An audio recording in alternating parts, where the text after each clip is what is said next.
أعوذ بالله السميع العليم من الشيطان الرجيم. بسم الله الرحمن الرحيم. السلام عليكم ورحمة الله وبركاته. إن الحمد لله والصلاة والسلام على رسول الله وعلى آله وصحبه ومن والاه. اللهم صل وسلم وبارك على سيدنا محمد الفاتح لما أغلق والخاتم لما سبق والناصر الحق بالحق والهادي إلى صراطك المستقيم وعلى آله وصحبه حق قدره ومقداره العظيم أما بعد. Alhamdulillah, pertamanya dan selamanya marilah sama-sama kita mengucapkan syukur kepada Allah Subhanahu Wa Taala masih lagi dalam nikmat iman dan Islam. Bersyukur kepada Allah Subhanahu Wa Taala masih lagi dikurniakan nikmat nyawa dan nafas, masih lagi diberikan kepada kita nikmat untuk kita sama-sama menuntut ilmu. InsyaAllah pada malam ini kita akan teruskan berkenaan dengan kitab perbincangan kita. Kita akan sama-sama menyambung pada siri yang ke-20 ini dalam bab cara meninggalkan kemaksiatan daripada kitab Bidayatul Hidayah karangan Imam Ghazali rahimahullah, iaitu pada perkara yang kelima, bab menjaga kemaluan. InsyaAllah kita akan sama-sama mulakan dengan bacaan doa. Mudah-mudahan kita diberi kefahaman, kekuatan dan istiqamah dalam kita mengamalkan ilmu ini, insyaAllah. Bismillahirrahmanirrahim. Nawaina ta'alluma wa ta'lim wa tadhakkura wa tadhkir wa naf'a wal intifa' wal ifadata wal istifadah wal hatha ala tamassuki bi kitabillah wa sunnati rasuli wa du'a ila al-huda wa dalalata al khair ibtigha'a wajhillah wa mardatihi wa qurbihi wa thawabihi. Allahumma amin. Allahumma razuqna hidayatan as-sawab wa sidqan fil qaul wa ikhlasan fil niyati wal a'mal. Alhamdulillah. Jadi tuan-tuan muslimin muslimat, sahabat-sahabat yang dirahmati Allah Subhanahu Wa Taala, dalam kita melayari bahtera kehidupan ini, sudah tentu pastinya antara cabaran yang terbesar adalah untuk kita mengekang hawa nafsu kita. Kerana itu, apabila kita merujuk apa yang disebutkan oleh Imam Al-Ghazali rahimahullah ta'ala pada membicarakan kitab Bidayatul Hidayah ini berkenaan dengan kaedah, dua kaedah yang besar untuk kita mendekatkan diri pada Allah Subhanahu Wa Ta'ala, iaitu pertama dengan kita melaksanakan ketaatan kepada Allah. Dalam masa yang sama, cara yang kedua perlu dilaksanakan juga, iaitu meninggalkan maksiat kepada Allah. Jadi dalam penciptaan Allah Ta'ala, Allah Ta'ala menciptakan nafsu ini sebagai suatu ujian kepada kita, sebagai khalifah, sebagai orang yang nak mentadbir ke bumi, nak mentadbir dunia ini dengan agama. Maka Allah Subhanahu Wa Ta'ala selain menjadikan cabaran-cabaran seperti syaitan, cabaran seperti dunia, lalu Allah Ta'ala juga menguji kita dengan nafsu syahwat. Dan juga pada diri kita ini Allah Subhanahu Wa Ta'ala memberikan 7 anggota besar, yang mana 7 anggota ini merupakan sungai yang akhirnya mengalir segalanya itu ke dalam hati. Maknanya sungai-sungai itu mengalir ke laut hati kita, dan kita perlu menjaga anggota-anggota ini ataupun sungai ini supaya laut ataupun kolam ataupun hati kita ini sentiasa dalam keadaan bersih. Seperti mana hati ini digambarkan oleh alim ulama kita, tok-tok guru kita, adalah umpama cermin yang sentiasa kita gilap. Kita tengok cermin yang sentiasa kita bersihkan, akan sentiasa mudah untuk kita melihat akan kebenaran, akan gambar yang sebenar. Kalau cermin tu berkabus, tambah-tambah lagi cermin itu jarang-jarang kita gilap, jarang-jarang kita bersihkan, maka sukar untuk kita melihat akan kebenaran ataupun dalam bahasa tasawufnya akan hakikat ciptaan Allah Subhanahu Wa Ta'ala. Sahabat-sahabat yang dirahmati Allah, jadi antara ketujuh anggota itu telah kita bicarakan sebahagiannya. Yang perlu kita jaga, pada minggu lepas kita telah bicarakan tentang bab menjaga perut, dan insya-Allah malam ini kita akan bicarakan berkenaan dengan bab menjaga kemaluan. Sahabat-sahabat yang dirahmati Allah Subhanahu Wa Ta'ala, siapa yang ada kitab, dan kitab lama ada pada muka 130. Bismillahirrahmanirrahim. Qala al-musannif rahimahullahu taala wa nafa'ana bi'ulumi fid dharaini amin. Kelima, menjaga kemaluan. Ya, cara kita meninggalkan maksiat kepada Allah adalah menjaga kemaluan. Maka hendaklah engkau menjaga kemaluan daripada apa-apa yang diharamkan oleh Allah Subhanahu wa taala. Ya. Dan hendaklah engkau menjadikan dirimu seperti golongan yang disifatkan oleh Allah Subhanahu wa taala dalam firman-Nya. Allah Taala sebut golongan yang memelihara kemaluan, ya, di dalam Al-Quran ini sebagai suatu pengiktirafan daripada Allah. Antaranya Allah Taala menyebutkan dalam surah Al-Mu'minun, ayat kelima sehingga ayat keenam, A'udzu billahi minasyaitonir rajim walladzina hum li furujihim hafizun. Dan mereka yang selalu menjaga kemaluan mereka, di furujihim hafizun. Dalam ayat yang lain juga Allah Ta'ala berfirman, kalau kita lihat dalam ayat berkenaan Allah Subhanahu Wa Ta'ala menyebutkan ciri orang beriman, wal hafizina wal hafizat, golongan yang disebut sebagai mereka yang menjaga kemaluan, hafizin, golongan yang menjaga kemaluan lelaki, namanya orang lelaki. Wal hafizat, Allah khususkan merujuk kepada golongan wanita yang juga wajib menjaga kemaluan. Illa ala azwajihim, kecuali terhadap pasangan mereka, maknanya terhadap isteri-isteri mereka, au ma malakat aymanuhum, ataupun yang mereka miliki, iaitu di kalangan hamba-hamba mereka. Jadi kalau kita ikutkan hukum hamba dalam kitab fiqh ini, maknanya kalau tuan dia dihalalkan untuk menggauli hamba tersebut, maka hamba itu menjadi isteri lah, ataupun menjadi merdeka. Disebabkan apa? Disebabkan digauli oleh tuannya. Itu kalau disebut dalam kitab fiqh. Baik. Allahumma salli ala Muhammad. Jadi dihalalkan bagi suami itu adalah pada apa? Pada isteri-isterinya dan juga pada hambanya. Allahumma salli ala Sayyidina Muhammad. Kemudian Allah Ta'ala menyebut fa'innahum ghairu malumin. Sesungguhnya kepada isteri dan hamba itu ghairu malumin, tidaklah tercela. Tidaklah tercela, maksudnya dibolehkan.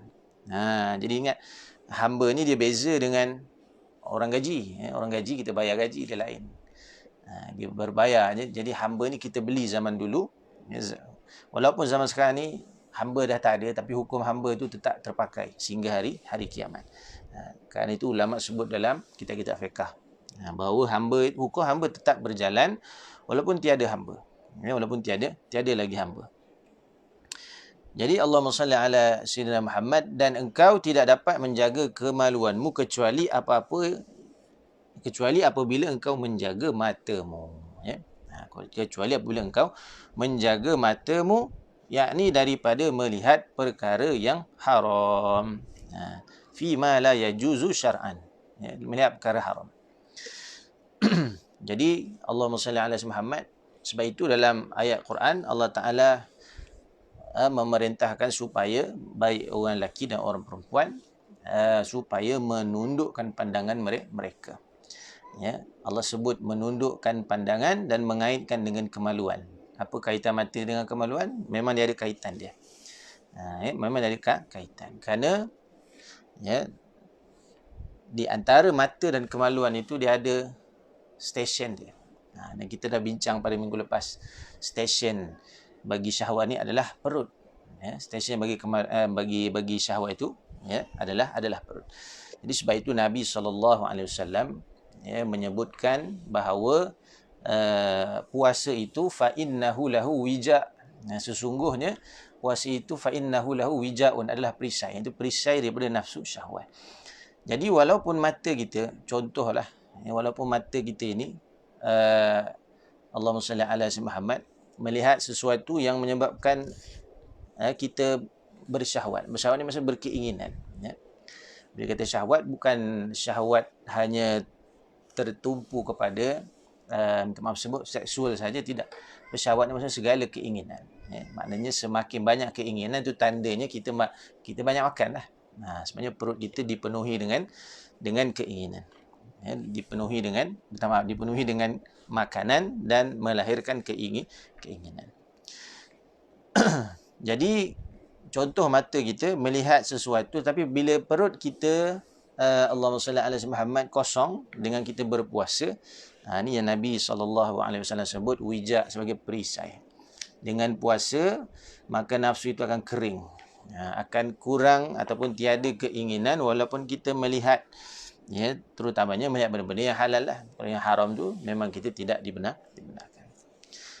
Barulah nafsu itu akan mengalir ke mana? Ke kemaluan. Tetapi kalau mata kita tengok perkara yang halal, lebih-lebih lagi yang haram, perut kita ada makanan, maka kemaluan kita akan apa? Maknanya akan terpenuhilah hajatnya, bermulalah dipanggil sebagai penggerak kepada syahwat tersebut. Jadi Allahumma salli ala Muhammad. Pertama, jaga mata.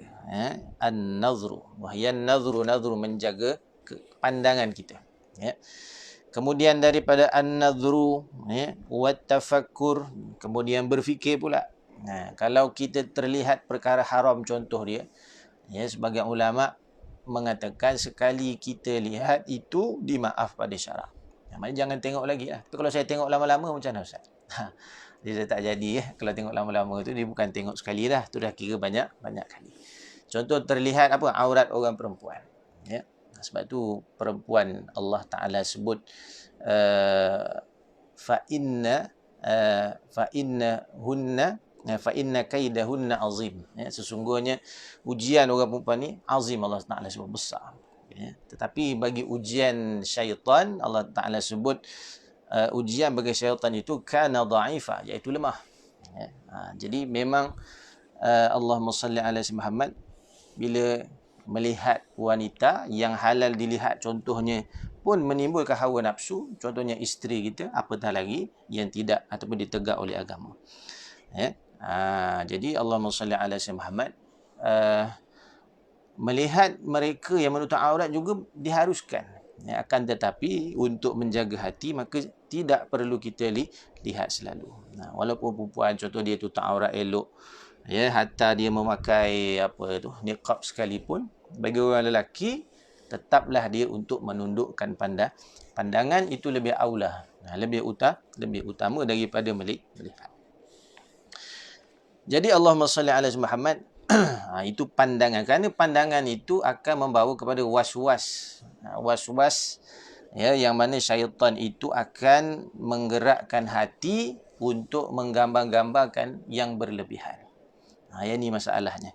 Sebab itulah kalau kita lihat dalam kisah Imam Syafi'i radhiyallahu an, dia mengadu kepada gurunya Imam Waqi'. Syakautu ila waqi'in su'a hifzi. Wahai Imam Waqi', syakautu, aku mengadu kepadamu akan buruknya amalan, akan buruknya hafazanku. Kemudian Imam Waqi' berpesan supaya aku tarkil ma'asi, meninggalkan maksiat. Ini kisah yang ulama sebut bagaimana Imam Syafi'i rahimahullah radhiyallahu anhu, ketika beliau nak pergi menuntut ilmu, nak belajar, beliau lalu di sebatang jalan dan beliau terlihat seorang makcik. Kita panggil makcik ni kira macam ibu yang dah berusia lah. Dan bukan dilihat badannya, tapi bila Imam Syafi'i jalan dalam keadaan menundukkan pandangan, lalu terlihat tumitnya. Kan orang biasanya kita tengok mama-mama Arab ni kan, biasanya dia tak pakai stokin lah. Jadi kita nampak dia punya tumit tu. Maka dengan terlihat sedikit daripada aurat itu menyebabkan lupa ataupun melemahnya ingatan Imam Syafi'i ketika itu. Lalu Imam Syafi'i mengadu kepada gurunya dan gurunya menyuruh supaya meninggalkan maksiat. Jadi itu kalau kita lah zaman hari ni, kita rasa itu tak berdosa. Tetapi sebagai adab kita, sebagai orang yang nak menjaga hati, nak menuju pada Allah Subhanahu Wa Taala, jangan kita memperkecilkan perkara yang nampak remeh di mata orang. Jangan kita memperkecilkan. La tahqiranna, jangan kita merendah-rendahkan minal ma'rufi syai'an, daripada kebaikan yang kecil sekalipun. Itu kata Nabi SAW. Begitu juga dengan maksiat. Jangan kita memandang dosa kecil itu benda yang biasa, tetapi boleh menjadi luar biasa. Baik. Allahumma salli ala Muhammad. Sebab itu dengan kita menundukkan pandangan, tunduk pandangan itu bukanlah maksudnya jalannya tunduk saja, tidak. Tapi hati kita itu tidak mahu kepada perkara tersebut, dan juga menolak. Sekiranya terlihat akan perkara tersebut, kita menolak dengan istighfar dan sebagainya. Jadi Allahumma salli ala Muhammad. Pertama tadi kita jaga apa tadi? An-nadhru, pandangan kita. Ni kaedah yang Imam Ghazali sebut untuk menjaga kemaluan. Yang kedua, wat tafakkur, dan juga dengan melihat itu, dengan boleh bawa berfikir. Jadi kita kena tahan diri kita daripada berfikir yang bukan-bukan. Yang ketiga, wasyubhah, dan juga menjaga perut kita daripada makanan-makanan yang syubhah. Boleh jadi nafsu kita melonjak-lonjak kerana mungkin kita salah makan. Salah makan makanan yang ada syubhah, yang kita tidak tahu halal dan haram. Kalau disebut dalam hadis Nabi SAW, dalam mafhum hadis, bahawa akan datang satu zaman yang mana ketika itu, maknanya zaman akhir ni, yang mana orang ketika itu sudah tidak peduli, la yubali, tidak lagi peduli akan halal dan haramnya apa yang mereka dah dapat. Yang ni kita kena lihat semula. Jadi hari ni kita tengok kalau orang buka kedai makan penuh, itu tandanya orang nafsu besar. Itu tandanya. Masjid buka juga. Di zaman PKP ni masjid tak buka. Dulu masa mula-mula tutup, bising. Tapi lah ni tutup dah, orang tak bising lah. Sebab apa? Sebab mungkin orang dah rasa apa? Kita tak nak, wali'azubillah, takut orang rasa malas pula nanti pergi masjid. Jadi Allahumma salli ala Muhammad.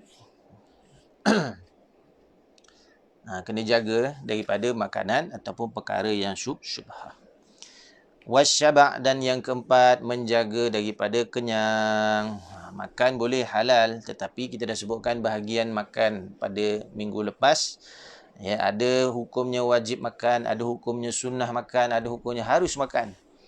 Boleh ulang kaji pada video yang minggu lepas. Ada hukumnya makruh makan dan ada hukumnya yang haram kita makan.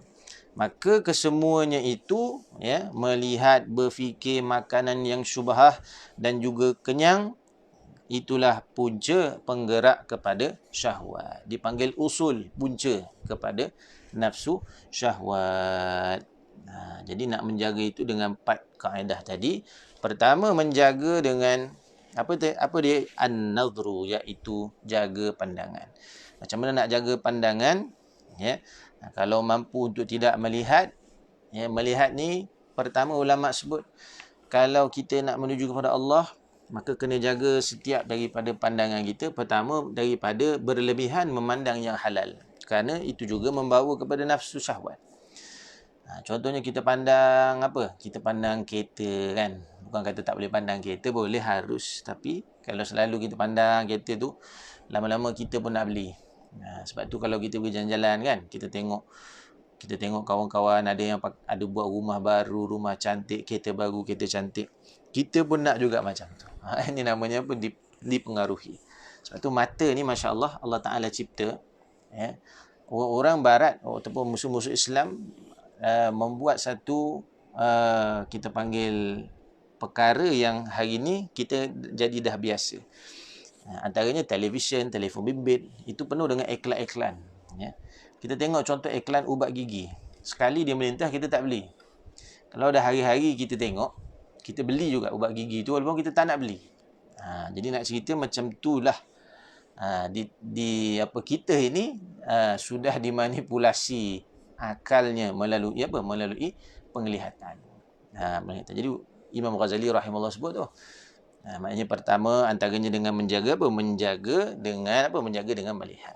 Kalau melihat yang halal sekalipun, ulama suruh kita kurangkan, supaya akal ini tidak akan berfikir-fikir tentangnya. Bila kita banyak melihat perkara yang halal, Ya, tidak salah melihat halal ni, tidak salah. Tapi lihatlah perkara yang memberi manfaat. Ya. Melihat Kaabah dapat pahala, melihat ibu bapa dapat pahala, melihat anak isteri dapat pahala, ya. Melihat ciptaan Allah. Jadi setiap pandangan yang halal itu kita niatkan untuk ta'zim, membesarkan Allah, maka itu lebih baik berbanding kita memandang sahaja tanpa ada niat ibadah, maka itu akan membawa kepada syahwah. Akan membawa kepada syahwah.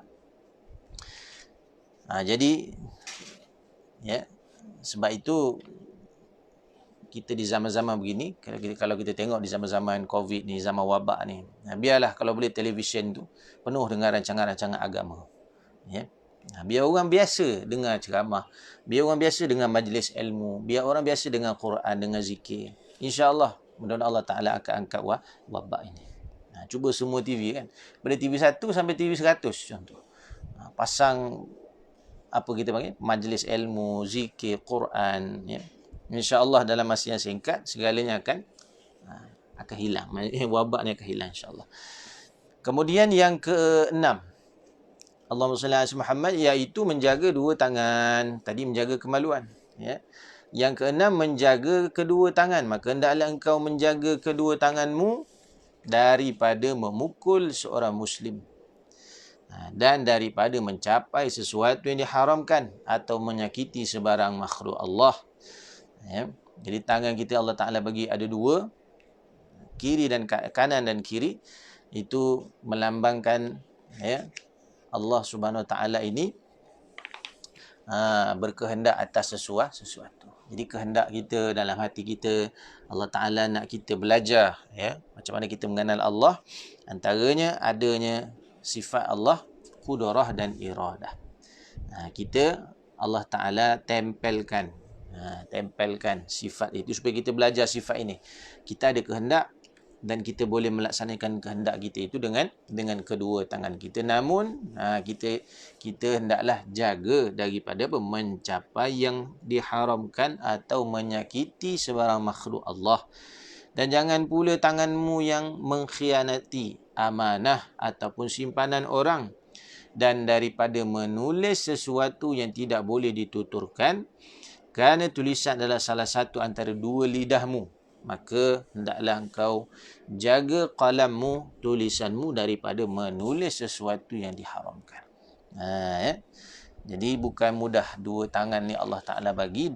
Dua-dua ni sebagai nikmat yang akan dipersoalkan oleh Allah Subhanahu Wa Ta'ala. Dua tangan kalau kita tengok, ya, dua tangan ni lah paling banyak kita pakai daripada kecil sampai besar. Kalau tak ada tangan susah kita nak cebok, tak ada tangan susah kita nak makan. Ya, tangan pula Allah bagi cantik, masya-Allah, ada jari 5, 10 jari. Ada orang Allah bagi kelebihan 6 jari. Jadi tangan ni masya-Allah banyak dia punya fungsi. Dan kalau kita lihat lafzul jalalah, alif, lam, ha, ada 5 tu sebenarnya. Ya, Allah. Kalau kita tengok ada 4 huruf tapi sebenarnya 5. Begitulah Allahumma salli ala Muhammad. Kita nak melihat kebesaran Allah pada ciptaan dia. Dengan tangan kita, kaki kita pula Allah Ta'ala bagi ada jari pula. Bayangkan kalau kita ada tangan tapi tak ada jari, susah juga. Ya. Dan jari Allah Ta'ala cipta ni sangat sempurna, tidak seperti binatang yang lain. Allah Ta'ala cipta ayam, burung, 3 jari je. Kita Allah bagi 5. Supaya kita fikir, kenapa Allah bagi aku 5? Kenapa Allah bagi kaki aku ada jari, kenapa tangan aku ada jari? Ya, haiwan lain ada jari juga tapi tidak sesempurna manusia. Dan juga Allahumma salli ala sayyidina Muhammad, ya, kalau kita lihat pula dari segi, ya, di tangan kita ni ada tulisan pula lagi Allah Ta'ala bagi kedut-kedut, ya. Kalau tangan kiri ni ada nombor 81, tangan kanan ada nombor 18. Ya, kalau dicampur jadi 99. Yang ulama sebut itulah yang kita kena kenal dan hafal 99 nama Allah. Maknanya di tangan kita ni sebelum kita nak buat sesuatu, maka ada nama-nama Allah dah ada dah. Ya, jadi tapi biasanya begitulah. Bila kita buat sesuatu yang mengikut hawa nafsu kita, maka kita terhijab kita dengan Allah, sedangkan nama-namanya dekat dengan kita. Alamat-alamat kebesaran Allah tu tanda-tandanya dekat dengan kita. Jadi itu yang disebut oleh Imam Ghazali, menjaga kedua tangan. Walaupun perbahasan dalam bab ni agak pendek, tetapi ya, maksud yang kita perlu faham adalah maksud yang sangat jauh. Ya, antaranya kalau kita tengok, tangan itu tidak boleh menyakiti makhluk. Ya. Makanya kalau kita nak pukul, bukan sembarang pukul. Ya, pukul yang dibenarkan oleh syarak. Contoh pukul apa? Pukul anak, contoh dia kan. Anak degil, tak dengar cakap, boleh, tapi jangan sampai jangan sampai melukainya. Maknanya ada batas-batas tertentu. Diberi amanah, kan biasa tangan itulah tempat menerima amanah, ya, ataupun tulisan. Jadi hati-hati dengan tulisan-tulisan kita, media sosial dan sebagainya, yang kebiasaan orang sesuka hati menulis dengan apa yang mereka rasa betul. Ya. Kadang-kadang kesian saya tengok ada setengahnya yang nak memberi komen tetapi menjadi cercaan, menjadi hina, menjadi penghinaan dan sebagainya. Jadi lebih baik kita diam. Berdiam itu selamat sebenarnya, ya. Jadi kalau ada sesuatu yang mungkin kita tidak puas hati, takut-takut ya, dengan kita membalas komen dan sebagainya di media sosial, setiap orang dia berlainan hati membaca. Ada yang baca komen kita ni, dia baca dengan dia ingat kita marah dia. Dia ingat kita benci perli dia. Maka kadang-kadang begitulah hati manusia yang tidak sama. Jadi kita sebagai hamba Allah, yang kalau kita nak menulis, maka tulislah gaya bahasa seperti mana ulama-ulama kita menulis kitab. Kalau kita tengok, Masya Allah, ya, daripada dulu sampai sekarang kita baca kitab-kitab ulama kita, semuanya menenangkan hati tulisan-tulisan mereka. Kerana mereka tulis dengan apa? Dengan taqwa, dengan ilmu. Sehingga orang yang membaca juga mengalir taqwa dan ilmu kepada mereka. Itu yang keenam, menjaga dua tangan, insya-Allah. Kemudian Allahumma salli ala Muhammad. Yang kelima, menjaga kemaluan. Keenam, menjaga dua tangan. Yang ketujuh, ya, hifzur rijlain anhu, menjaga dua kaki daripadanya, yakni daripada perkara yang haram. Daripada perkara yang haram. Dan hendaklah kau pelihara kedua kakimu daripada berjalan ke tempat yang diharamkan.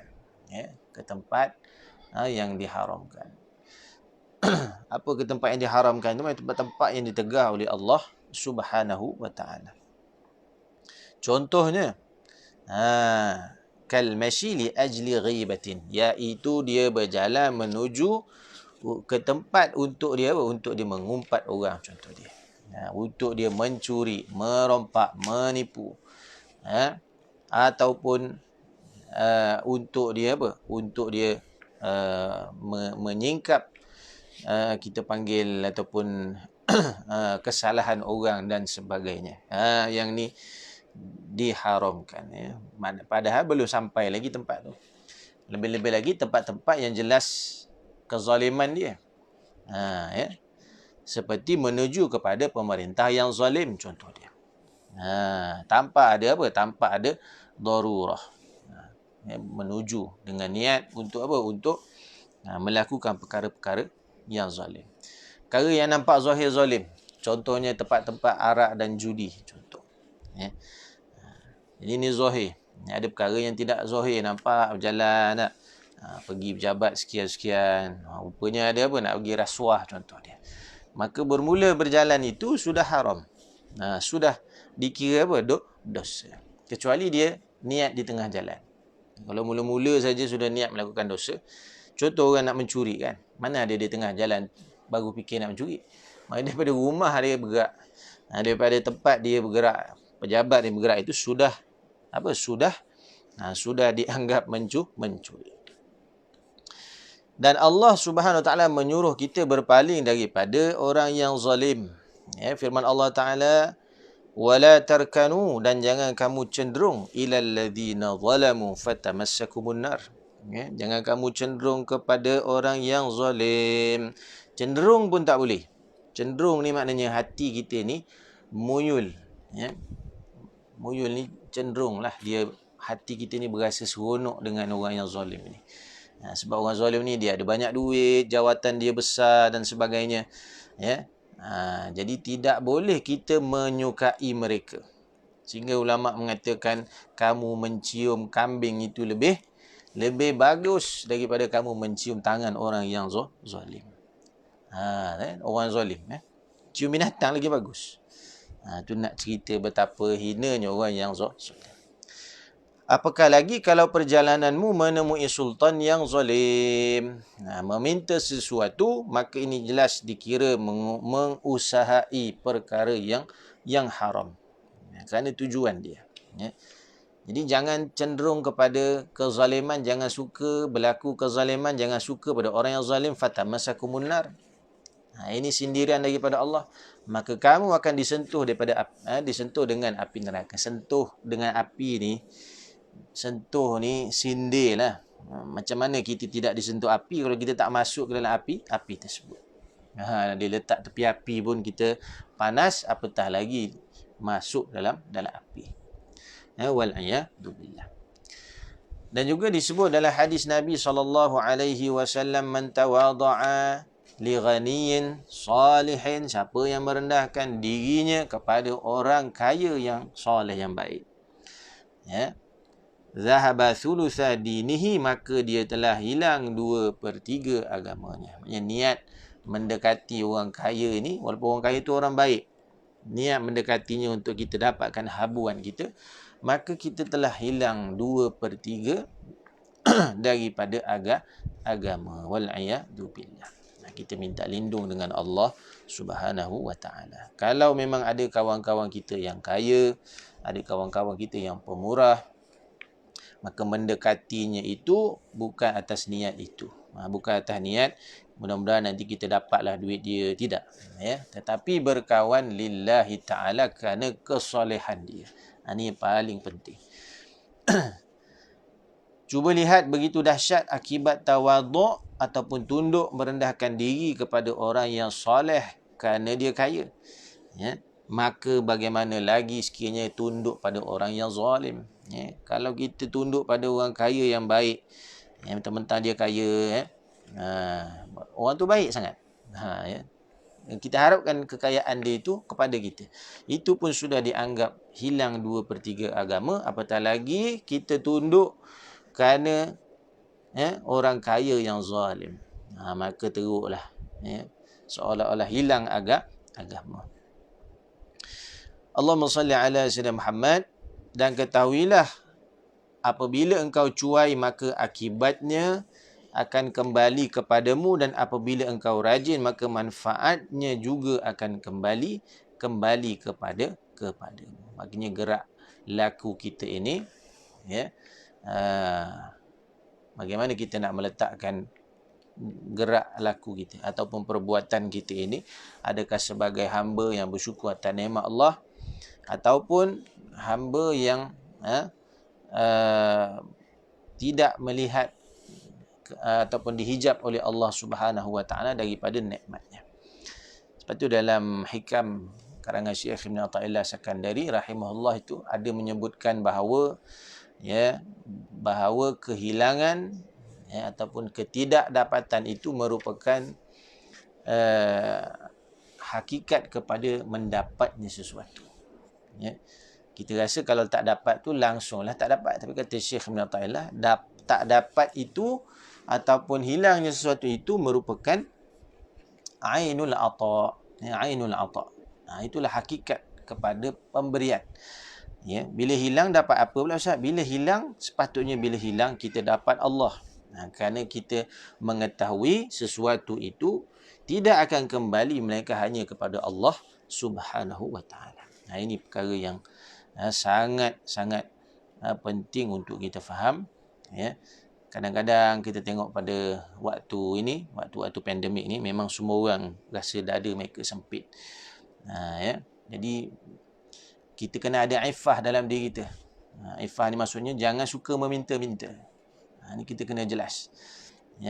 Jangan suka meminta-minta. Tak boleh ke Ustaz meminta-minta? Bukan kata tak boleh. Kena ada sifat ifah. Ifah ni maknanya susah macam mana pun. susah macam mana pun, selagi kita mampu menyembunyikan kesusahan kita, maka kita kena simpan. Kerana sesusah kita pun kita rasa, kita tidak pernah merasai susahnya Nabi SAW. Sebab itu kalau kita benar-benar nakkan kepada bantuan dan sebagainya, ya, maka pastikan diri kita maknanya benar-benar susah. Benar-benar susah. Dan mintalah pada saluran yang sepatutnya. Bukan jumpa orang main minta saja, tidak ada saluran, dia pergilah masjid, tempat-tempat amal dan sebagainya. Pejabat-pejabat dun minta di sana. Kerana apa? Itu memang tempat dia. Jadi Allahumma salli alaihi wasallam, kena ada iffah. Iffah ni penting. Sebab bila kita tak ada sifat ini, maka takut nanti kita menjadi orang yang hilang akan sifat malu. Jadi Nabi SAW kalau kita tengok, Masya Allah, sangat-sangat menjaga dirinya. Susah macam mana pun, Nabi tak cakap kepada para sahabat. Bahkan para sahabat sendiri menyedari kesusahan Nabi, maka sahabat-sahabat membantu Nabi SAW. Masya Allah. Baik, kemudian Allahumma salli ala Muhammad. Jadi apa saja tujuan kita, ucapan kita, tulisan kita itu, ya, maka kita kena jaga niat kita. Kalau niat kita kerana Allah, maka dikira ibadah. Jika niat kita bukan kerana Allah, mungkin kerana kita nak menipu dan sebagainya, maka dikatakan orang itu adalah orang yang ahmak. Ahmak ni maknanya sangat bodoh. Sangat bodoh. Dalam hadis Nabi SAW disebutkan al-kayyisu man dana nafsahu. Ya, al-kayyis maknanya orang yang cerdik. Cerdik ni bukan orang yang ada PhD, bukan orang yang ada jawatan profesor, itu cerdik dunia lah. Tapi kita kata al-kayyis ni maknanya genius dunia akhirat ni. Siapa dia? Man dana nafsahu. Siapa yang selalu menghitung dirinya. Wa amila lima ba'dal maut. Dan juga mereka yang beramal untuk sesudah mati. Wal ahmaqu, dan orang yang bodoh itu, man ittaba'a nafsahu hawaha, mereka yang mengikuti nafsu mereka. Dah, hari ni pasal duit semua kelabu mata. Pasal duit semua kelabu mata. Sanggup menggadaikan maruah diri, sanggup menggadaikan segala-galanya, wal'iyazubillah. Kita minta lindung dengan Allah. Jangan disebabkan kesusahan yang Allah Ta'ala bagi ni menjadikan kita kufur kepada Allah. Bahkan sepatutnya kita harapkan dengan Allah Ta'ala uji kita sekarang ni menjadikan kita lebih dekat dengan Allah. Jadi kita boleh pilih nak jadi orang cerdik atau orang yang bodoh. Watamanna 'ala Allahil amani, dan orang ini, orang yang ikut hawa nafsu ni, orang bodoh ni, apa dia buat? Iaitu orang yang dia suka berangan-angan. Dia berangan nak masuk syurga tapi tak nak beramal. Dia berangan nak jadi orang bagus tapi tak nak menuntut ilmu. Dia berangan nak sekian-sekian tapi tidak ada usahanya. Maka itu dia panggil ahmaq, ya? Orang yang bodoh. Allahumma salli ala sayyidina Muhammad. Jadi sekadarlah insya-Allah kita bacakan daripada kitab Bidayatul Hidayah. Kita berhenti dulu di sini 133. Insya-Allah kita akan sambung pada minggu hadapan insya-Allah. Ya, pada pengajian yang akan datang, ya, sambungan, dan kita insya-Allah akan selesaikan bab ini. Ini selesai bab anggota, dan juga kita akan masuk nanti pada fasa yang kedua, iaitu cara-cara meninggalkan maksiat batin. Ini yang lagi kita kena tahu, iaitu dalam hati kita ni ada dosa-dosa yang terselindung yang menyebabkan kita jadi riak, kita jadi takabur, kita jadi suka menipu, kita rasa ujub, jadi penyakit-penyakit seperti ini kita akan belajar pada minggu hadapan insya-Allah. Jadi sekadar itu, ya, mudah-mudahan apa yang telah kita bicarakan pada malam ini dihitung sebagai, ya, pahala, dan juga dikira sebagai kita menuntut ilmu walaupun secara online, yang mudah-mudahan menjadi asbab Allah Ta'ala segera mengangkat wabak ini insya-Allah. Jadi sekadar itu yang baik datang daripada Allah, kurang lemah dan hina, kekurangan di saya sendiri. Wa'afu minkum. Assalamualaikum warahmatullahi wabarakatuh.